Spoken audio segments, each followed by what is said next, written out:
문재인 정부 때는 재임 기간 5년 동안에 1200조 정도가 늘었어요. 그럼 이제 60개월로 나누면은 한 20조 정도 월. 네. 근데 지금 이재명 정부 지금 현 대통령 임기부터 시작해서 3개월까지 한 150조 정도가 한 40조 정도가 매월 는 폭이죠. 그럼 문재인 정부 때보다 2배 이상. 네, 지금 빠르다. 뭐 몇 개월 안 됐으니까, 네, 그러니까 2배 정도가 더 늘어나는 수치로 지금 나오고 있는데.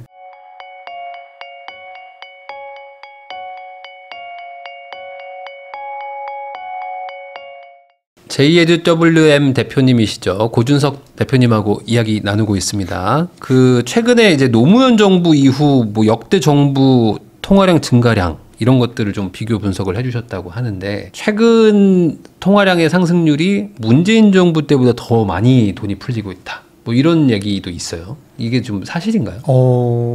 지금 이제 역대 정부를 보면은 김대중 정부 때부터 지금 현재 우리 이재명 대통령까지 보면은 400조에서 뭐 한 600조 사이에 늘었는데 네. 문재인 정부 때는 재임 기간 5년 동안에 1200조 정도가 늘었어요.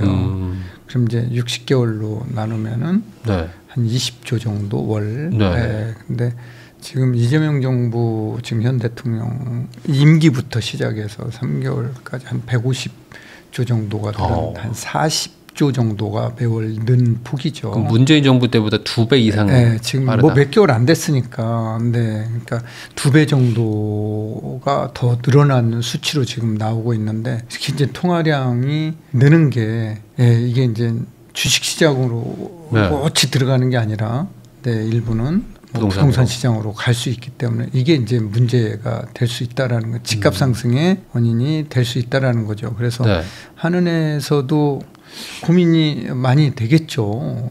기준금리를 더 내려야 함에도 불구하고 어떻게 보면은 이 집값 때문에 집값 안정화 때문에 못 내리는 이런 경우도 아마 있으리라고 보여집니다. 그러면 결국에 통화량하고 이제 뭐 서울 뭐 아파트 가격하고 뭐 수도권 집값하고의 또 상관계수가 상당히 높은가요? 결국은 돈 없으면 못 사는 거잖아요. 네. 결국은 실물 자산은 추이를 보면은 이게 통화량하고 연관이 분명히 돼 있고 KDI 보고서에 따르면은 통화량이 1% 늘어날 때 1년 이내에 집값은 0.9% 상승한다. 이런 보고서가 나와 있습니다. 상관계수가 상당히 높네요. 그렇죠. 네, 네. 그러니까 이제 지금 현재 뭐 40조면은 10% 정도 느는 거죠. 단순 계산하면 한 9% 올라갈 수 있는 정도의 통화량이 지금 풀리고 있다. 그래서 이제 그게 이제 조금 걱정이 되는 거죠. 네. 근데 사실 돈의 양이 늘어난다는 거는 반대로 얘기하면 돈의 가치가 떨어지는 거니까 당연히 떨어지죠. 실물 자산들은 반대로 이제 가격은 올라가게 되는 이런 상황인 거잖아요. 그렇죠. 그게 소위 말하는 뭐 물가 상승 뭐 이런 것들이고 이게 작년도에 이제 우리 명목 GDP가 6.2%였는데 실질 GDP가 2%였어요. 그러면 이제 4.2% 포인트가 갭인데 이게 이제 인플레이션이거든요. 물가 상승률.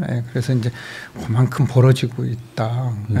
이게 이제 좁혀서 가야 되는데 좀 많이 벌어졌다. 올해 이제 또 통계 내년에 나오는 걸 봐야 되겠죠. 네.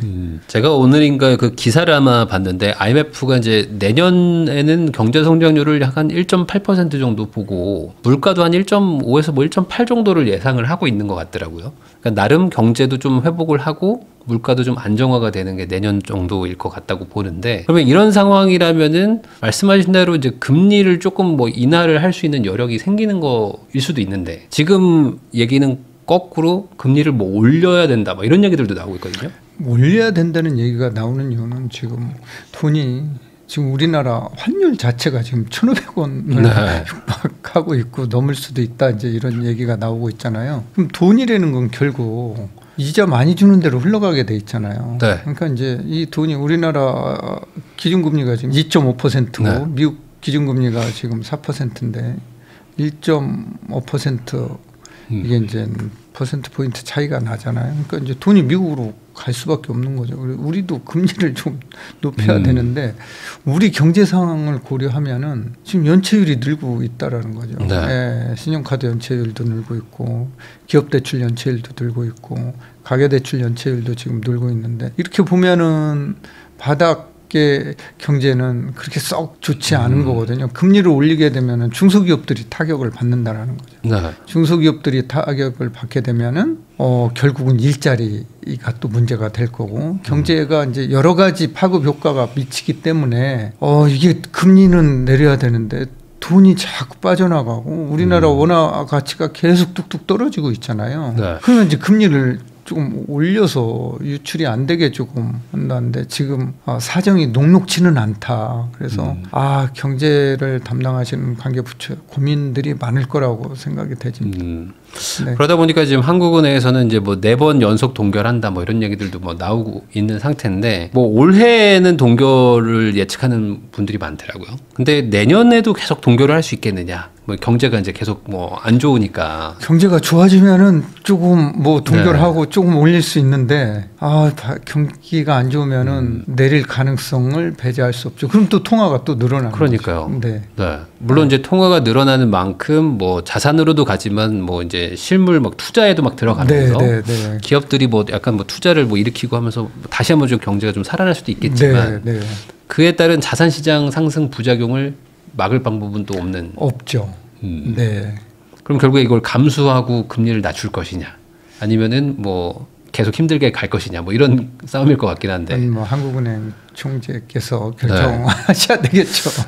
근데 또 내년에 예산도 어쨌든 뭐 728조 해가지고 또 예산 많이 늘어났죠. 정부 행정부 차원에서도 돈을 많이 풀 거거든요.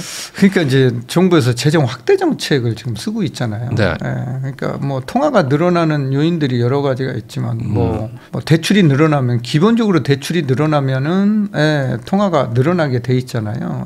그 다음에 이제 무역 수지 흑자라든가 외국인 투자라든가 정부의 재정 지출 확대라든가 이런 것들 인해서 M2가 늘어나는데 뭐 여러 가지 요인들이 지금 무역 수지도 우리가 지금 많이 나오고 있잖아요. 그 이제 이런 것들을 고려하면 나는 건 좋은 건데 통화가 많이 늘어나니까 이게 금리까지 떨어지게 되면은 통화는 더 늘어날 가능성이 있고 여기에 이제 주택 공급만 받쳐주면 되는데 주택 공급이 받쳐주지 않기 때문에 집값이 올라간다. 그러니까 다 올라가는 건 괜찮은데 이 집값이 너무 많이 올라간다는 거예요. 이거를 조금 안정시켜야 되는데 그래야지만 무주택자들 살림살이도 좋아지고 뭐 여러 가지가 좋아질 수 있잖아요. 근데 이제 집값이 뛰어버리니까 전 월세 가격도 뛰고 그러니까 이제 부담이 이제 증가되는 거죠. 그러니까 집이 100개가 있을 때 유동성이 늘어나는 거랑 집이 200개가 있을 때 유동성이 늘어나는 거랑 틀리죠. 결국에는 가격 상승률의 차이가 있을 거니까 결국에 공급이 돼야 되는데 당장은 뭐 방법이 없지 않습니까? 근데 그러니까 이제 이게 이제 우리가 시장을 나눠봐야 될 게 지방 시장은 또 괜찮잖아요. 공급이 많으니까.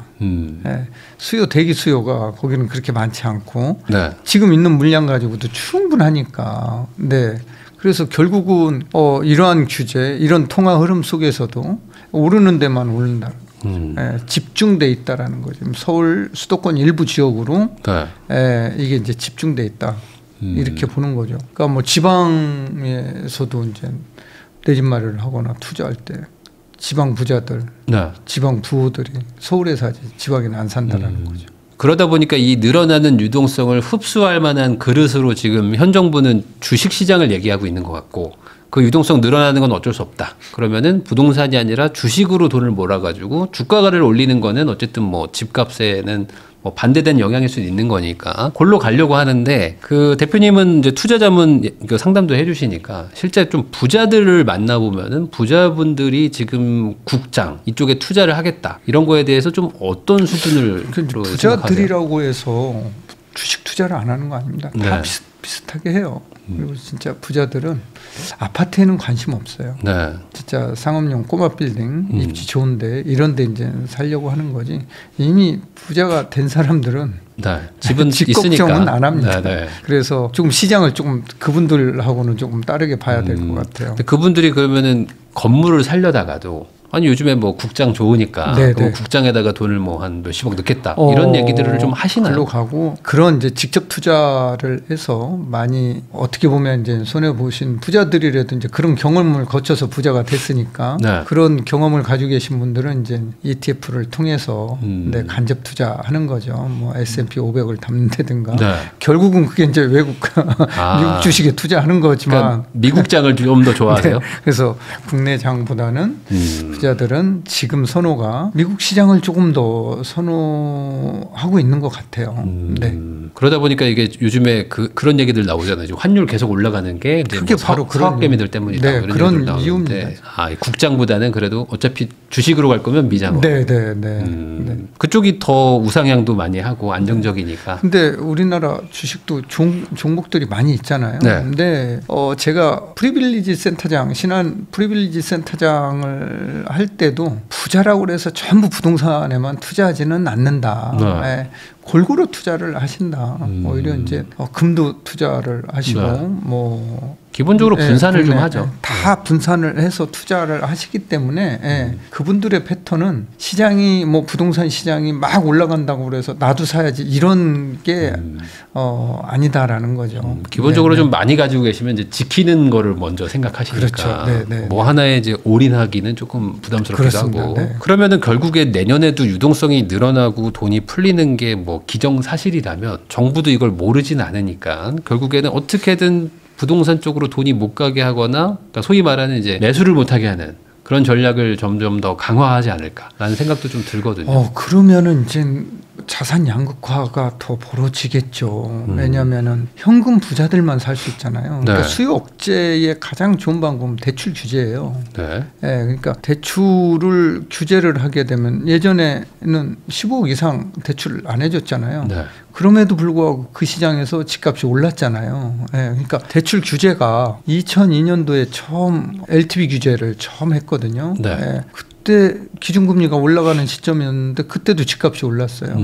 2005년도에 DTI 규제를 했는데 그때도 기준금리가 올라가는 시점이었는데 집값은 올랐어요. 그러니까 대출 규제를 하더라도 수요 억제를 하는데도 네.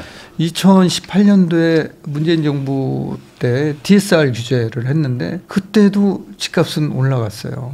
그때는 물론 이제 문재인 정부 때는 통화가 그렇게 많이 늘는 게 금리가 우리가 기준금리 뭐 그렇죠. 역사상 경험을 해보지 못한 0.5%였잖아요. 그러다 보니까 통화가 1200조까지 늘어났던 거고 그 영향으로 인해서 집값을 밀어 올렸다 이렇게 이제 보는 거죠.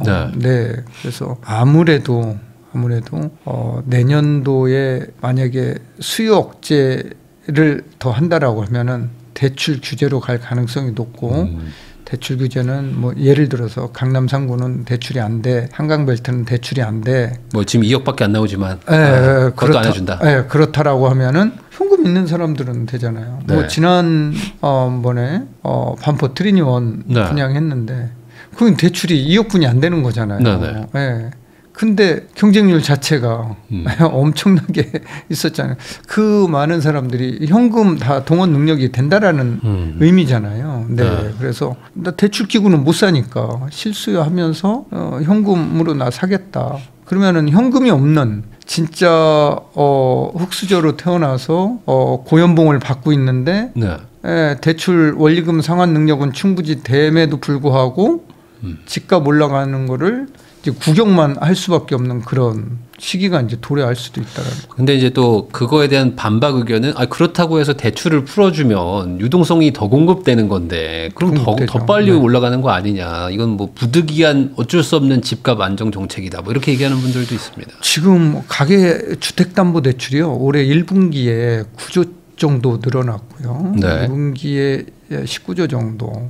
3분기에 14조 정도 늘어난 걸로 한국은행에서 발표를 하고 있어요. 이게 규제를 하고 있는데도 지금 증가하고 있잖아요. 네. 그러면은 가계대출만 규제를 주담대만 규제를 하면은 딴 게 묶이느냐라는 거예요. 기업대출은 묶을 수가 없잖아요. 네. 생산활동 해야 되니까.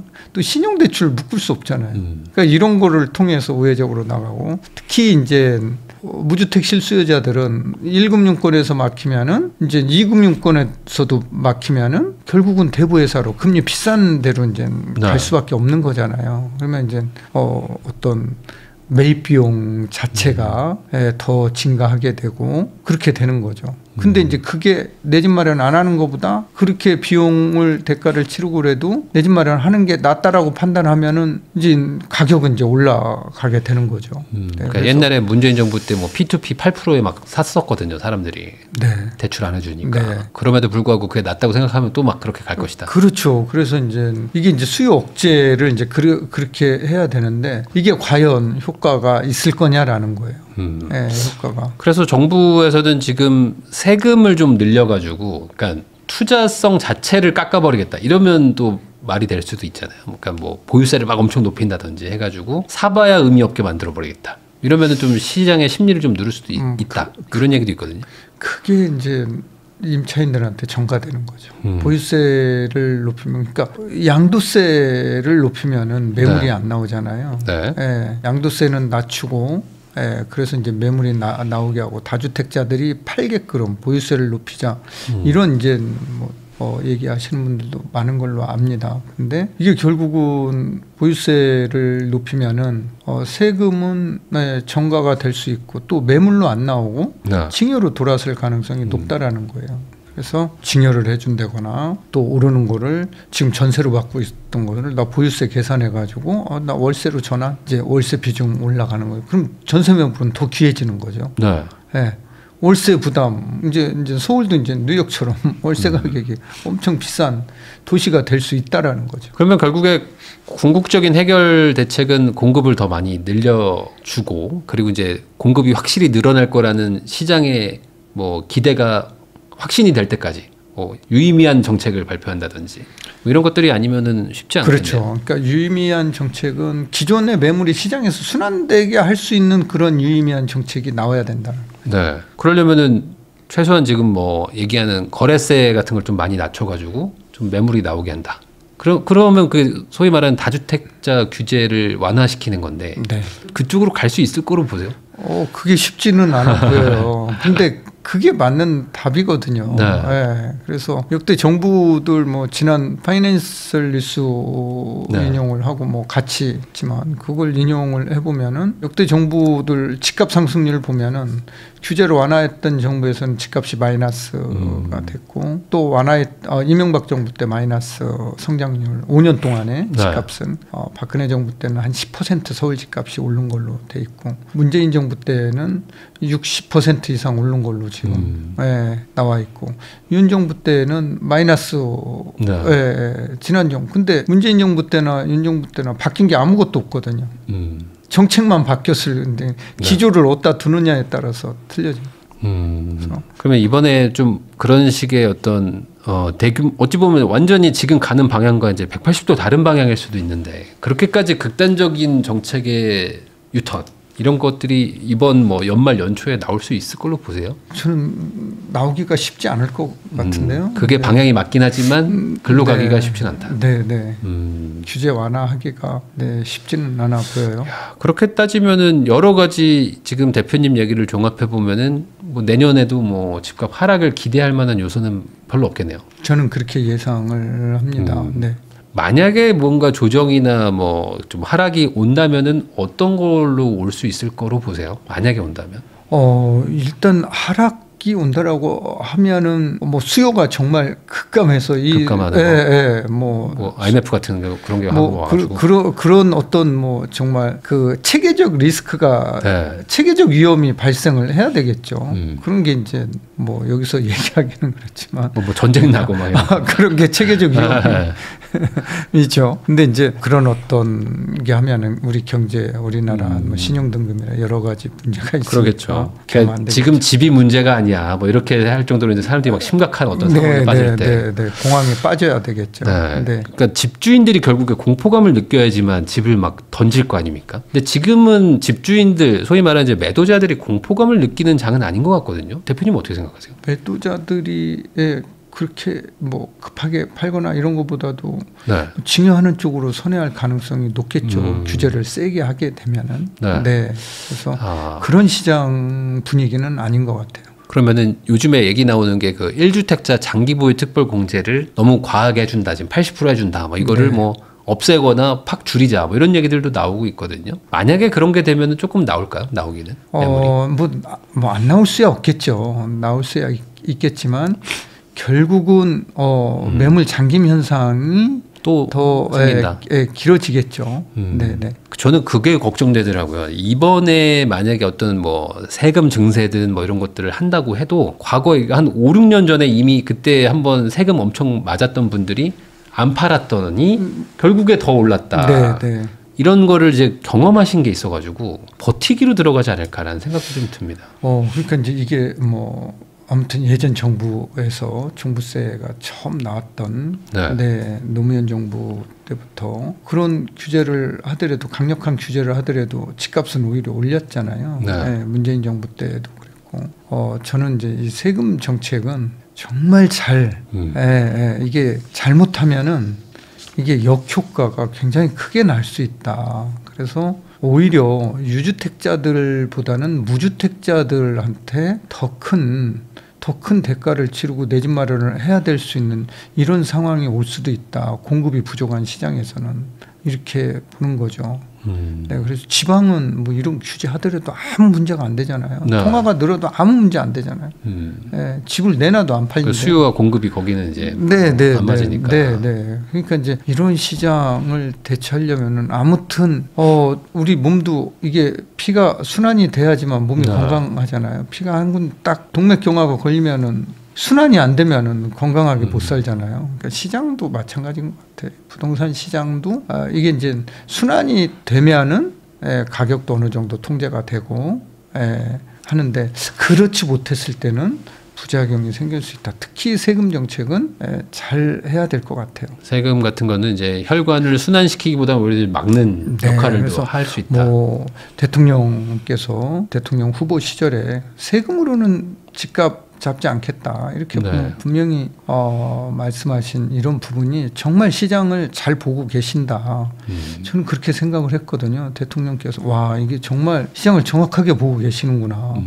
세금으로 잡을 것 같았으면 뭐 역대 정부에서 다 세금으로 잡았겠죠. 네, 그게 안 되니까.